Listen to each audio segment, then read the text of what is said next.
The terms of this covenant reach the shores of Tacloban City to remind that man from Tacloban that he cannot lord over, that he cannot change the destiny of our people. They want to impeach the Vice President because he wants to become Vice President. She wants to become Vice President. Huwag magpalinlang sa kasinungalingang ipinapakalat ni Rodante Marcoleta laban kay House Speaker Martin Romualdez.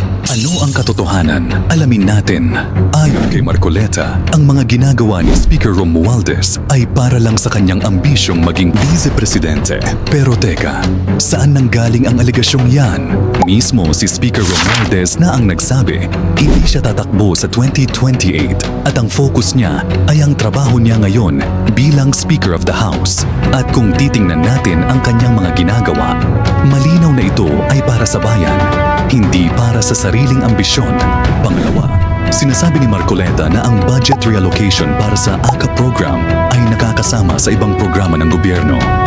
Pero ang totoo, malinaw ang datos. Halos 5 milyon na Pilipino ang natulungan ng AKAP sa 2024 at halos 99.31% ng pondo nito ay nagamit ng tama.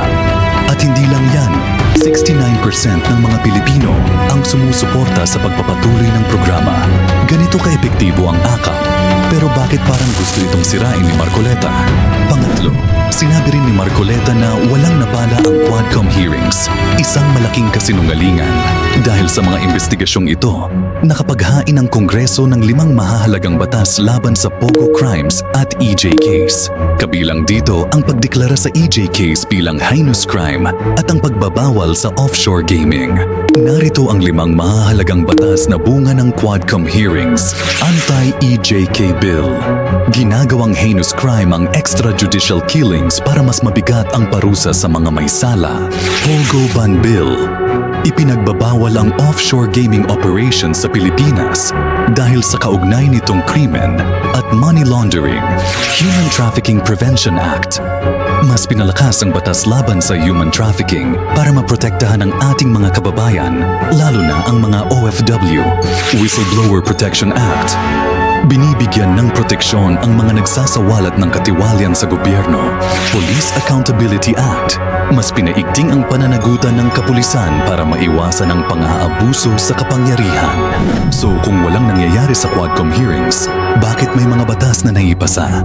Mukhang si Marcoleta ang nagpapakalat ng fake news. Pero bakit nga ba tila? Gigil na gigil si Marcoleta na siraan si Speaker Romualdez. Dahil ba sa inggit, personal na interest, o baka trip lang manira? Hindi ito ang unang beses na ginamit niya ang kanyang plataporma para sa intriga. Imbes na serbisyo sa bayan, puro paninira. Mga kababayan, sa panahon ng fake news, maging mapanuri. Huwag magpaloko sa mga peking impormasyon.